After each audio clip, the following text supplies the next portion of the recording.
That's him right there. There he is. Get a shot. Who's that? You must be new. That is Bruce Wayne. Mr. Wayne. Clark Kent, Daily Planet. What's your position on the Bat Vigilante in Gotham? Civil liberties are being trampled on in your city.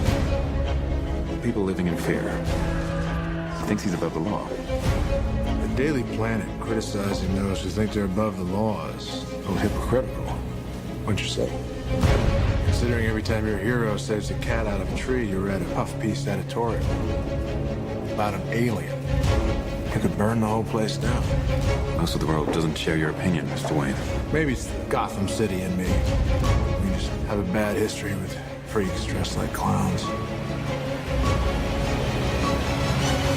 Boys! Bruce Wayne meets Clark Kent. I love it. I love bringing people together. How are we? Lex? Hi, hello. Lex, it is a pleasure. Ow! Wow, that is a good grip. You should not pick a fight with this person.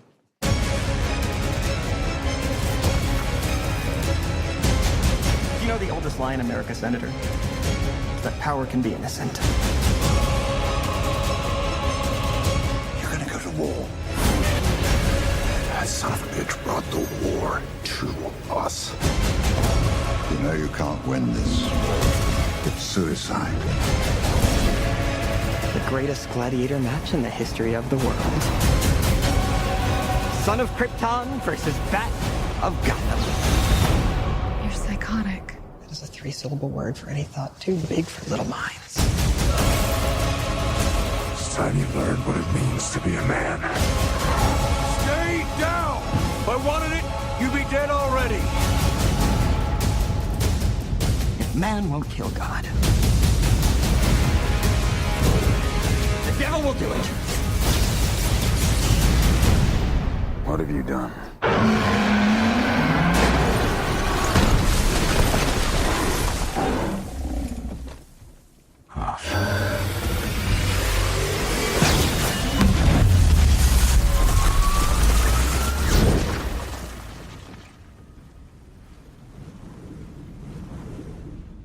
She with you?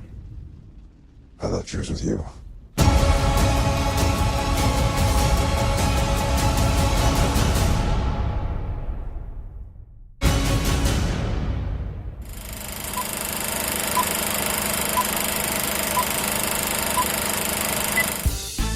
Lee's his name. Movies is his game.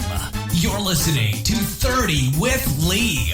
Now kick back, baby, and enjoy.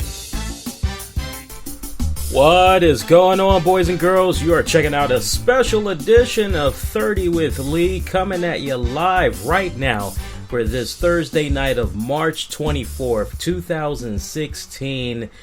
This is our second go round actually doing this again. We had the original recording that me and the beautiful and the lovely Tammy, who's right beside me right now, we did it earlier as we came fresh out of the theater. And we laid it down. We felt good about it. We talked about the movie that we're getting ready to review for about 40 minutes. We did it. And I didn't think anything much as far as checking the audio, doing a sample test, making sure everything was on point. I said, hell, we're recording with the Spreaker app on Android. We should have no problems whatsoever. Cut to the chase. I'm getting ready to do my thing with the editing, and I'm noticing it was doing a lot of skipping. And so here we are. We say, you know what? We already promoted it. I don't care if it's only one person checking this out live right now. I know we get a lot of love when the downloads on demand.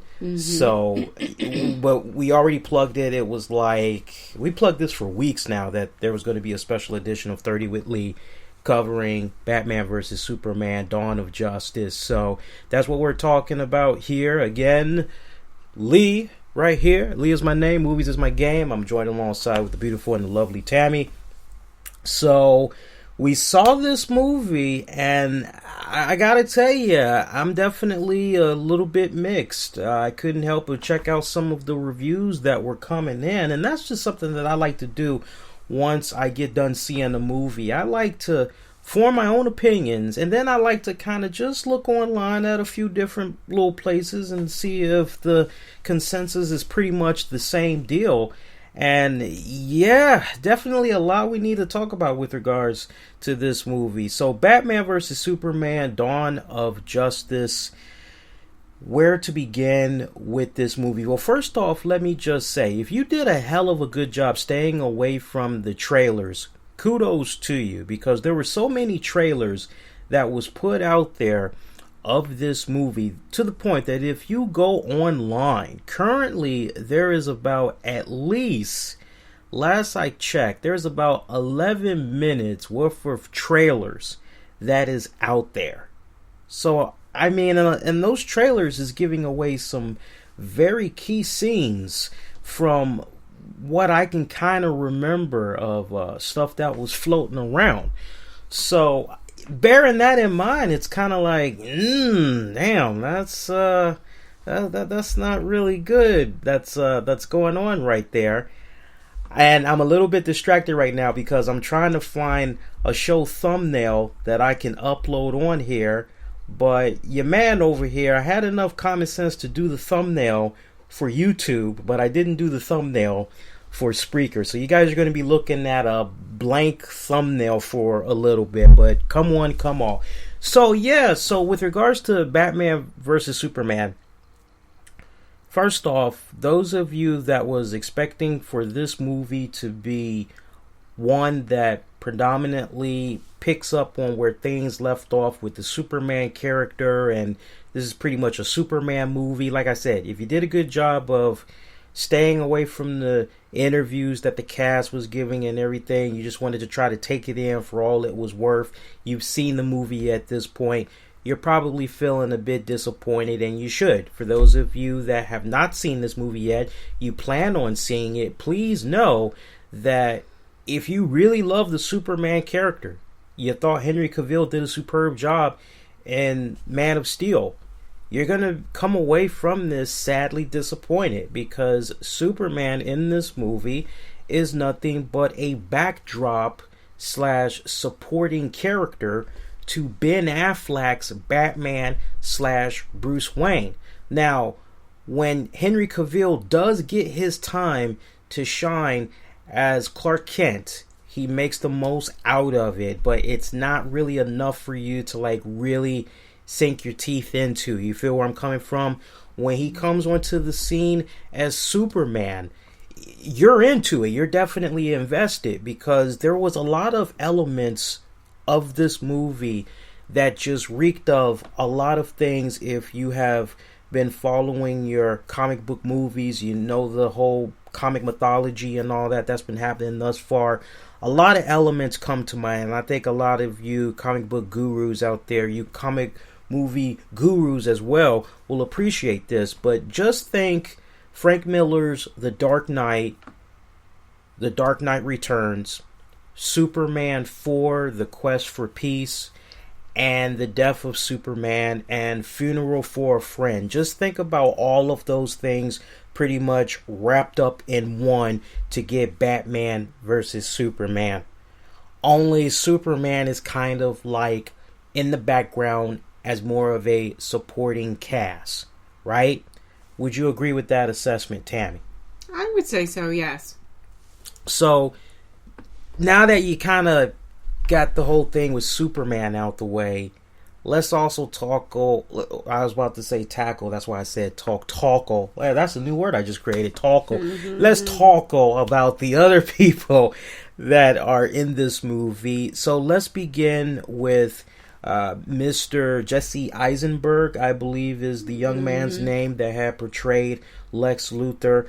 I gotta say, I was a little bit disappointed with his performance, because you brought up the good point. You talked about, when we were doing this the first go around, you talked about all the people that had portrayed the Lex Luthor character, your Kevin Spacey's, your Gene Hackman's. Even honorable mention should go to Michael Rosenbaum, who had played Lex Luthor on the hit CW series Smallville. He did a superb job, a very good superb job, to the point that I was a little bit baffled that he didn't get the opportunity. Maybe he did, maybe he passed up on it, who knows, but I was a little bit disappointed that they did not go in that type of a direction. But Jesse Eisenberg's portrayal of Lex Luthor, you said something that was very interesting to me in the theater when we first were like kind of introduced to Lex. Tell the listeners what you had said. Well, basically at that point I kind of leaned over to you and said, okay, is his character supposed to be the Riddler? Right. Because he sure as hell was coming off like the Riddler. So you say the Riddler, I thought he was coming off like a weak, watered-down version of Heath Ledger's Joker character. Because he was just kind of, it was like, what exactly, like, does he really know what this Lex Luthor character is, like, all about? Like, is he really... It was definitely a unique interpretation, but his portrayal of the character, it just came off so very flat, to the point. You remember the Superman cereal? I'm not talking about the cereal you eat, but the cereal that they would show in the theaters. It was the black and white series that they had back in the day. If I'm not mistaken, you had a Lex Luthor character that had popped up on there. I only watched like a small handful. So if anybody that knows about that type of stuff, if I'm wrong, please correct me throughout social media. I'll give you credit throughout social media. But I'm just thinking about all the people that portrayed Lex Luthor over the years. And his was by far the most dumbfound and weakest. Yes, it was definitely by far the weakest I've very weak. Seen. It was very weak. You know what it reminded me of? It was like no different than the one bad Batman movie that came out back in the day, Batman Forever. Jim Carrey as the Riddler, Tommy Lee Jones as Two-Face. And they both were literally acting like the same goddamn character. And you're like, okay, who's going to be what? And who's going to be something different? Right. You know what I'm saying? And, I mean, his character, his portrayal of Lex Luthor, it just came up so damn flat.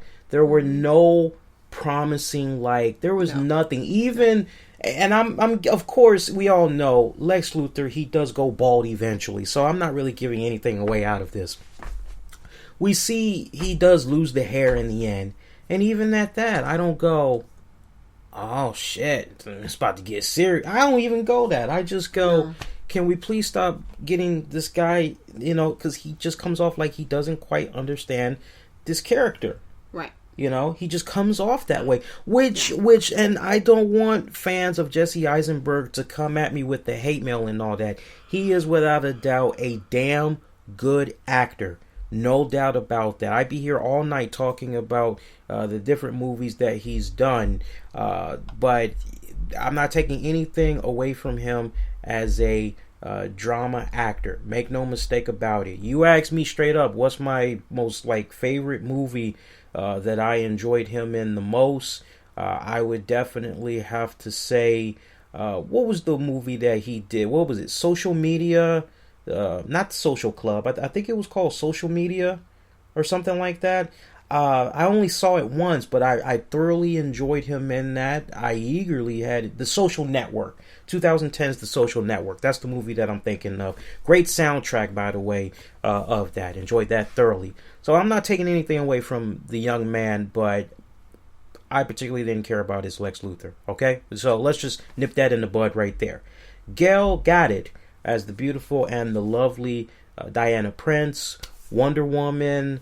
I mean, beautifully stunning. When you think Wonder Woman, you think strong, you think very beautiful. We saw a couple of still images of her floating around, of her portrayal as Wonder Woman. They got a lot of people talking, and you're kind of like, wow, this looks like it's going to be pretty freaking solid. And then you hear she's going to get her own standalone movie and all that. I'm not really sure how that all is going to come together. But for the introduction that we had got to Wonder Woman, I thought it was a nice little subtle touch. How did you perceive Gal Gadot's portrayal as Wonder Woman? I certainly thought, as far as her look, she certainly nailed it. Mm-hmm. The portrayal was pretty good. The costume was a little bit different, so it kind of did throw you off a little bit. Yeah. It was kind of like, okay, is it or isn't it? Yeah, because you had to do a second glance. Yeah, but pretty much you can kind of get the gist. I like I said, I think she is, as far as in her portrayal, I think it's a good fit. I'm not so sure with her acting abilities. Does she embody Wonder Woman? Do I get the same feeling with her that I get when I see Robert Downey Jr. in Iron Man? No. Whoa, that's a major comparison. You know what I mean?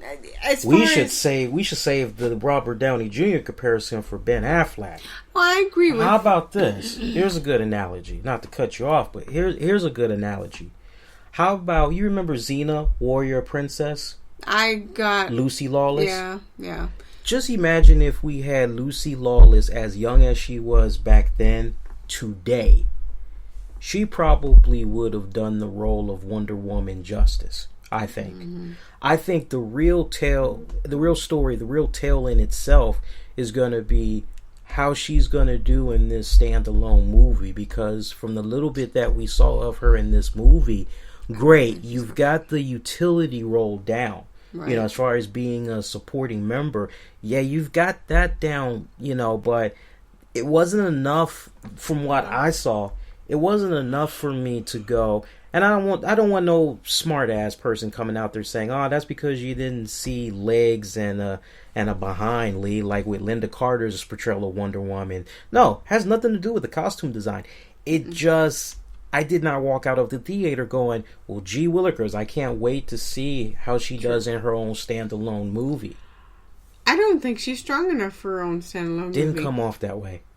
I really don't. Honestly, did not come off strong enough, which says that's a very serious role. Mm-hmm. A very iconic role at that, just as old as Superman. Exactly. And Batman. Exactly. Okay, so another weak character that we came across, Jeremy Irons as Alfred.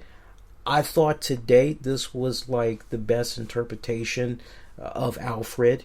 I know last we saw the Alfred character, it was in the Nolan trilogy, and I enjoyed thoroughly the on-screen chemistry between Michael Caine and Christian Bale. Absolutely. You had that fatherly son, grandpa type of relationship that was going on, best friend, everything just mixed into one. And I love that, although it was rather brief, that we saw Jeremy Irons' interactions with Ben Affleck's Batman.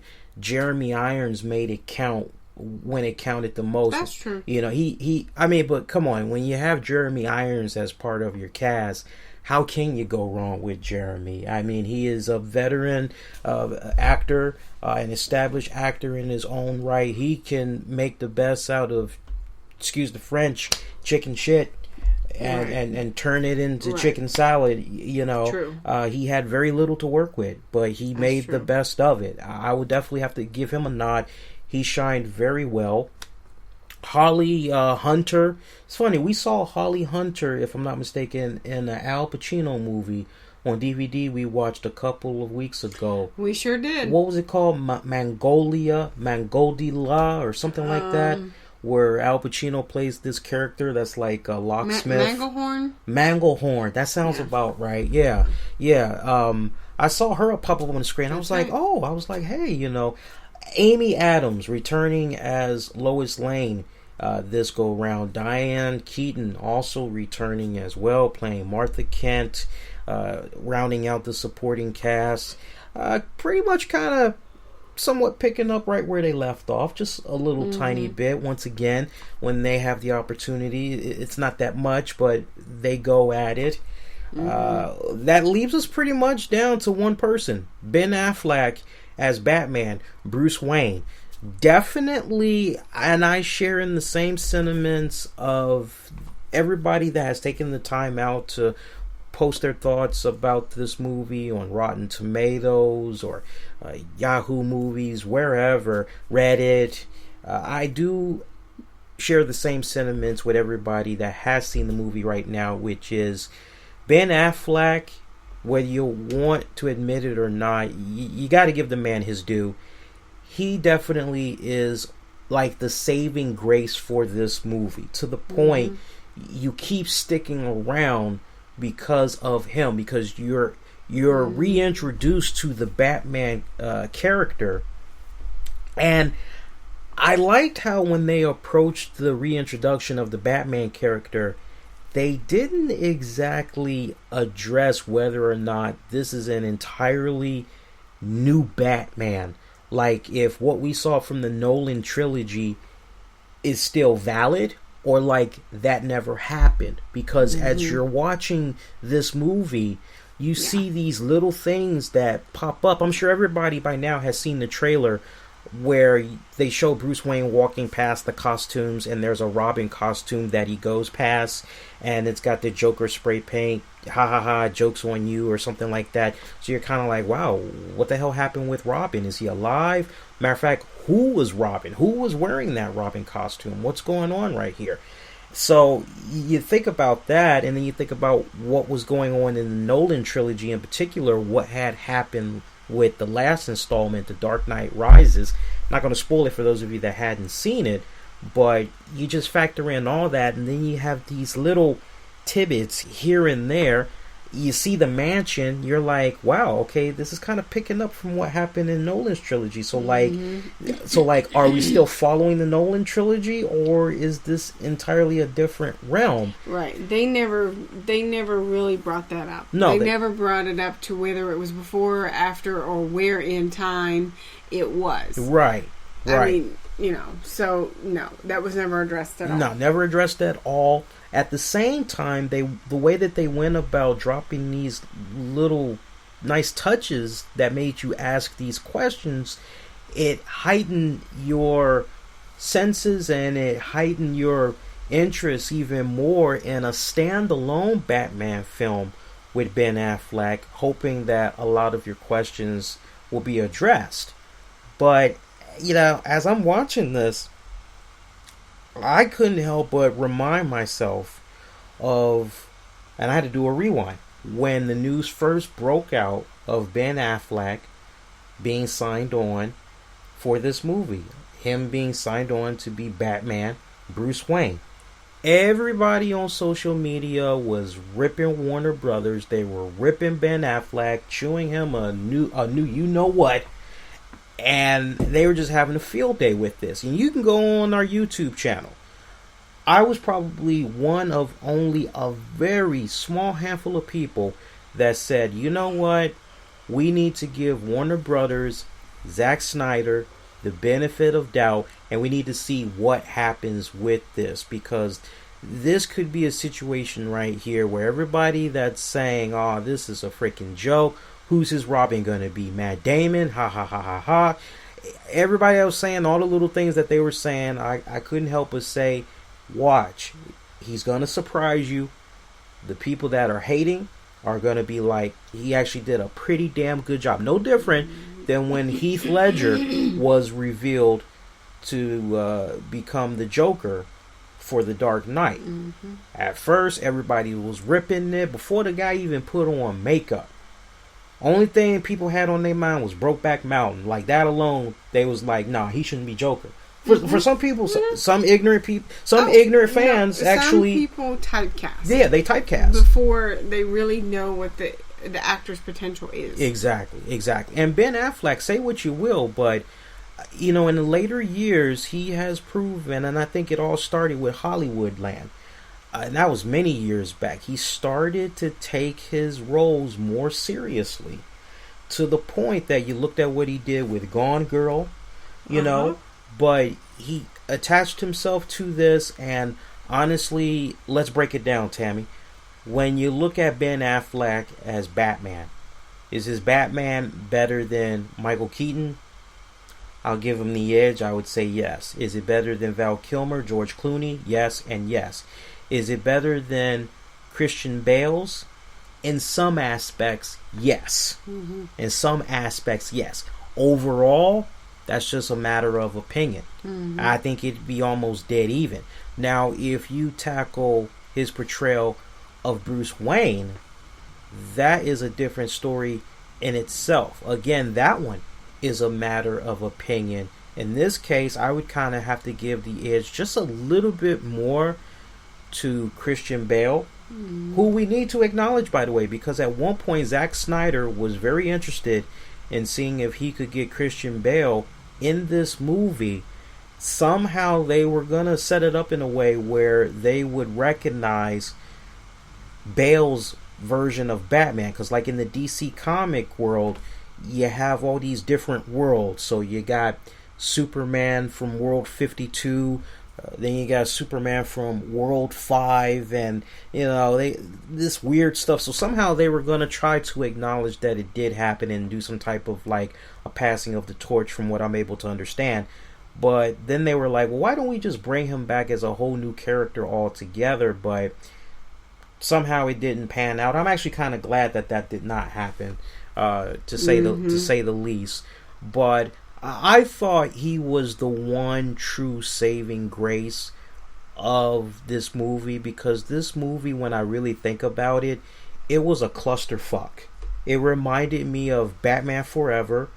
It reminded me of the Amazing Spider-Man 2. I mean, all these new characters just being thrown at you. And then you got the soft launch for Justice League. So it's like, okay, on top of all these new characters that we're trying to introduce you to throughout this movie, oh, by the way, we're trying to do our own little thing like the Avengers. We got the Justice League over here. So here's that character, and here's this character, and here's that character. They showed us like 4 other new characters, but barely explained. I mean, the main ones they did, but there were some that they didn't even explain. They didn't really acknowledge them, for their characters, I would say. No, honestly, it was a case where unless you knew the DC universe like that, right, when those things popped up, right, oh, that's the only way. You made a very good point when comparing how Marvel does the introduction of characters and all that compared to what you've seen thus far and the way DC handles it. Tell the listeners. I really think with Marvel, I really think that they do such a better job in telling the story, doing the introductions, making sure that the audience is pretty much in a knowledgeable way when each character is introduced. The story continues to tell itself, and they make the uninformed viewer informed when watching that movie. With DC Comics, I will say, especially with this one, they did not do that properly. Because for the uninformed viewer who's not a comic buff, you might have some knowledge, but to be perfectly honest with you, for most of the film, besides the main characters, you have no clue who some of these people are or what they're doing. Yeah, I agree with that. Shout out to the cameo by Roman Reigns, by the way. I mean, I'm looking at this guy now. He really looks like Roman Reigns. If you know what we're talking about, and you've seen the movie, and you know how I like to talk about wrestling and all that, especially from WWE, then you'll get that little reference. But for those of you that don't, I don't want to spoil it for folks. Just hit me up throughout social media. I'll let you know what I'm talking about. But I think there's a lot of you guys that get it. So, I mean, we're both in agreement. The one saving grace of this movie, that really kept you around was seeing how Ben Affleck did as the Batman character, and that was one. But to be honest with you, even though he was in the background Superman was also a draw there too, because you followed. I mean, most of us followed that story since when we were younger. Yeah. So it's not like you didn't know. So basically, those two main characters for me is what kept me around. Is, you know, the Superman, and then of course Batman, and then him and Lois. Those, you know, pivotal relationships. So for me, those were the three. Without a doubt. But I mean, it just felt like the script overall was rushed. It felt very rushed. It felt as though it had a lot of potential. I mean, this is 2 hours and like 31 minutes, if I'm not mistaken. Yeah, like 2 hours, 33 minutes or something like that. So, I mean, it's a lot that you have to process. All these new characters and the villain and I mean, just all these different things that you're like, you're trying to like figure, okay, what's this person doing? Why should I care? Right. Okay, how does this connect to? Right. You know, you can't help but like just keep like, you have to really be like, you got to know your stuff. Otherwise, you're gonna kind of be like, you need to have that DC Comics friend with you and be like, okay, explain to me what exactly, you know, what happened with this, right? So, I mean, but the story felt very rushed. Very rushed. Very rushed. A lot of potential. Especially when I laid out everything that they were borrowing from. I mean, for Christ's sake, they borrowed from the graphic novel, that is. They borrowed from The Dark Knight. They borrowed from The Dark Knight Rises. They borrowed from The Death of Superman. They borrowed from Funeral for a Friend. They borrowed also elements from Superman 4, The Quest for Peace. I could be here all night, you know, naming, you know, if I were to really kick back and really think about it, there was a lot of stuff that they borrowed from the comic book mythology to put it all together and try to, and it just loop it all together. And unfortunately, there were times when the loops did not make it. Yeah. Where you were left wondering, you know, well, how's this connected, or what is this? You know, especially for the person who's not an avid comic book person. You know their DC Comics, know every aspect. You know, can say, oh yeah, that's from there, that's from there, that's from there. Then that's okay. But as a storytelling movie, you know, to go from A to B and know how you've gotten from A to B throughout that story, it was not there. Not really, no. It wasn't there. It wasn't there at all. So, where we saw this movie, I just have to say, the Regal Cinema Stadium 14 in Germantown, I would have to say stay away from this one. So if you have friends, family in the Maryland area that's going to be visiting next couple of days, I know we got spring break and all, go to another theater. And I'm going to tell you the reason why. We saw the first showing of this movie. I would have loved it if we would have been able to see a morning showing, because I would have loved to have played hooky from work. You know, just me. You know, I'm getting to a point right now where, you know, I'm work.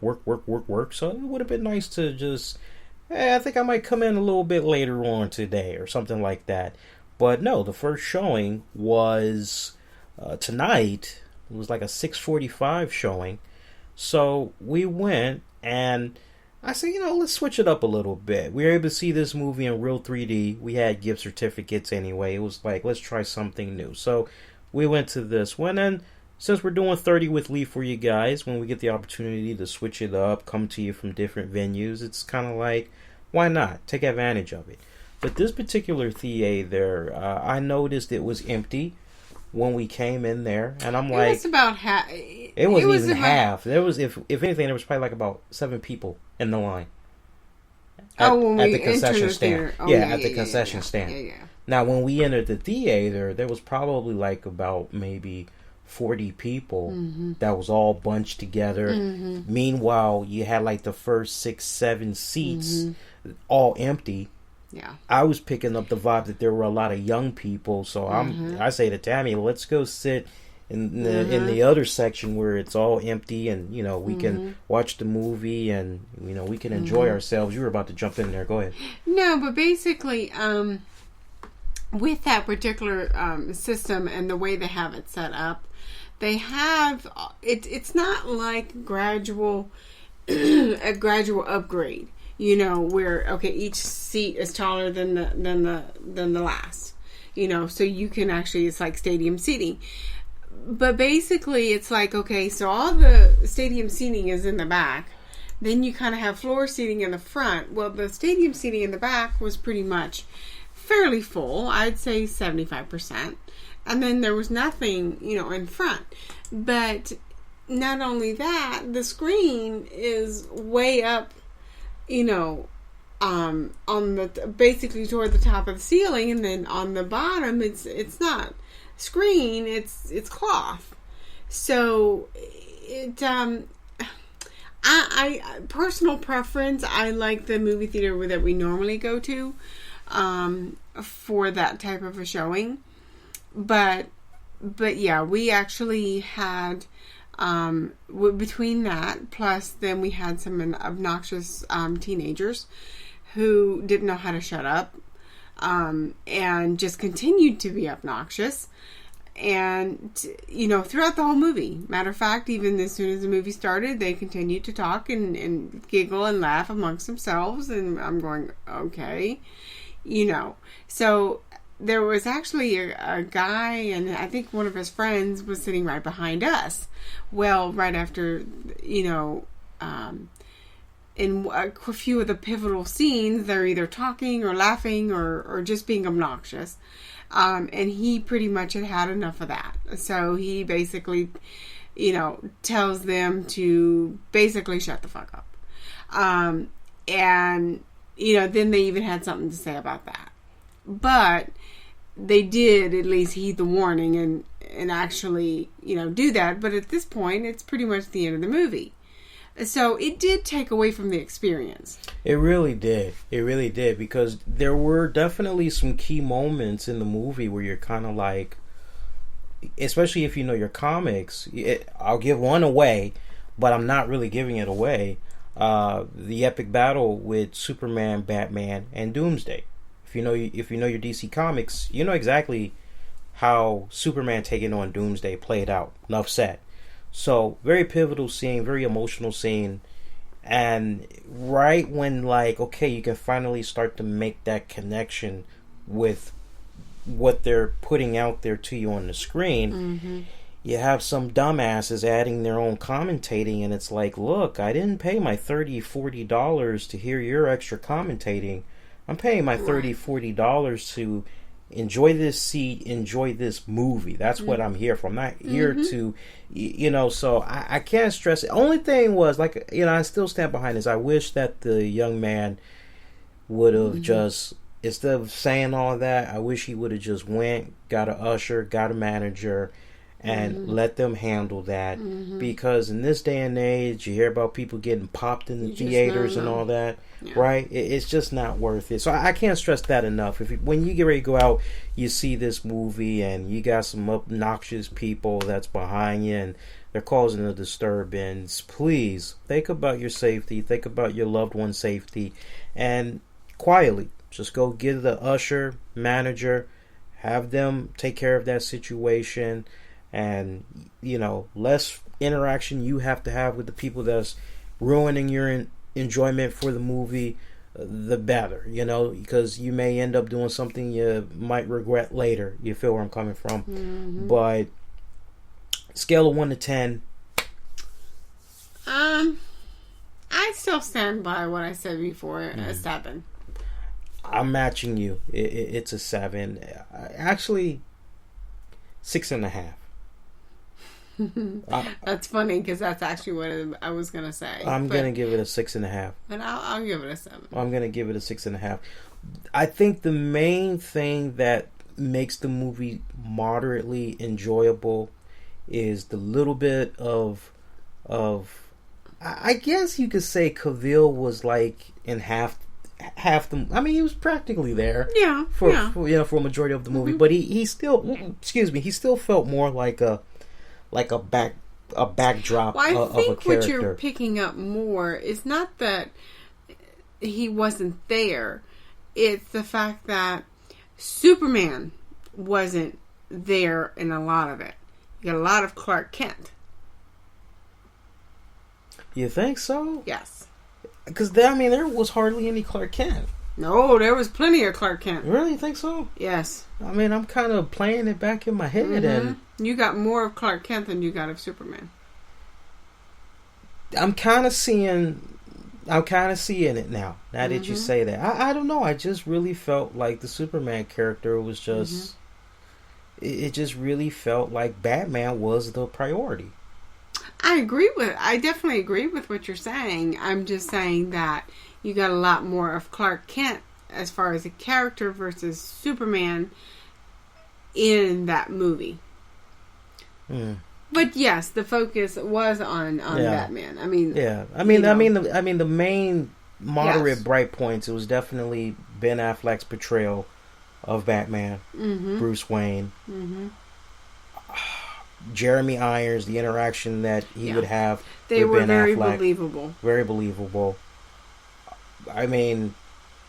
What the plot, The plot was very weak. Yeah. And very confusing. Compared to Iron Man 2, there was a lot going on in Iron Man 2 as they were really trying to use that as a launch for Avengers. Comparing the two, which one of those was better? Would you say Batman versus Superman, or would you say Iron Man 2? I think I've only seen bits and pieces of Iron Man 2. I still stand behind what I was saying as far as Marvel. Yeah. They do a much better job explaining. Yeah. Versus, telling the story without explaining what's really going on. Just like, in one of the pivotal scenes in Batman vs. Superman, and there's this creation of something, and you're going, what in the world is it doing? You don't understand because you don't know the story. All you know is what you know as you're seeing it play out. Right. That's pretty much all you know. But it's kind of like if you follow the comic mythology, and I think that's what Warner Brothers was like really banking on. I think they were more interested in making a movie that would please the comic book buffs, but along the process they really didn't home in on the fine tuning of the script. I agree with that. I agree with that. So I can't wait to see what happens with the next batch of movies that comes out. But this one, if you ask us straight up, is this something you should rush out and go see in the theater? Only if you are a big Batman Superman type where you just want to see anything, everything Batman Superman. That's true. Yes. Yeah. Then I would say go out, you will enjoy yourself, so on and so forth. But if you're looking for this top-notch, flat-out, kick-ass movie, you're not going to find it there. Nah. So far, Deadpool is the winner this year. I so enjoyed Deadpool 10 times more. Yeah, Deadpool than I did Batman. I can't wait to see how the X-Men Apocalypse movie plays out. And then we have what's the other one? The third Captain America movie, Civil War. I can't wait to see how those two. The trailers for those look very better. Promising. Yeah, promising. It looks very promising. So, folks, that's going to do it. Definitely want to hear from those of you that end up seeing Batman vs. Superman. Do you agree with what we have to say about the movie, or maybe you disagree? If you disagree, we definitely would love to have a healthy debate with you. Would love to hear from you. You can interact with us a couple of ways. Twitter, at the RCWR Show. Make sure you give me a follow on there, as I always like to stay connected with you, the listeners, you, the fans, and talk all things wrestling, entertainment, you name it, movies. Like to talk a little bit about everything. You can also give my Facebook page a like over at Infinity One Productions. That's with an E. Put in the actual number 1, Infinity One Productions. and stay connected, interact. You can even go to our website, infinityoneproductions.com. This time with an E, put in the actual number 1. Don't worry, that's a lot of info to process. I'll make sure that's in the episode description for you guys. But if you go to our website, there is a little voicemail tab that you'll see on the left-hand side. As soon as you land on the website, you can click on that. And doesn't matter what your respective device is, as long as you have a built-in mic, you can leave a message, make your point in 90 seconds or less. If you feel you need a little bit more airtime, you're more than welcome to leave a second message, but 2 message max limit, please.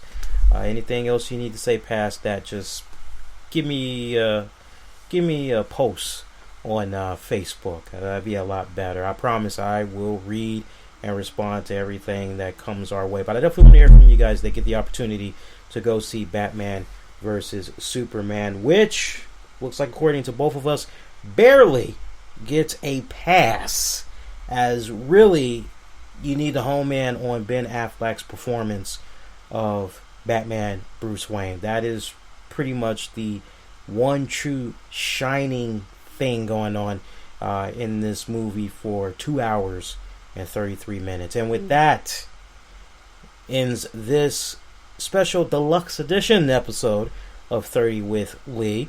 We'll be coming at you next go round next month. I was going to do a bonus episode, but honestly, we'll just let it be about Batman versus Superman, get the reactions and all that from you guys. But we definitely will do another one for you. If you got a movie suggestion, hit me up all throughout social media, and if it's on point, I'll definitely give you a nod throughout social media. She's the beautiful and the lovely Tammy.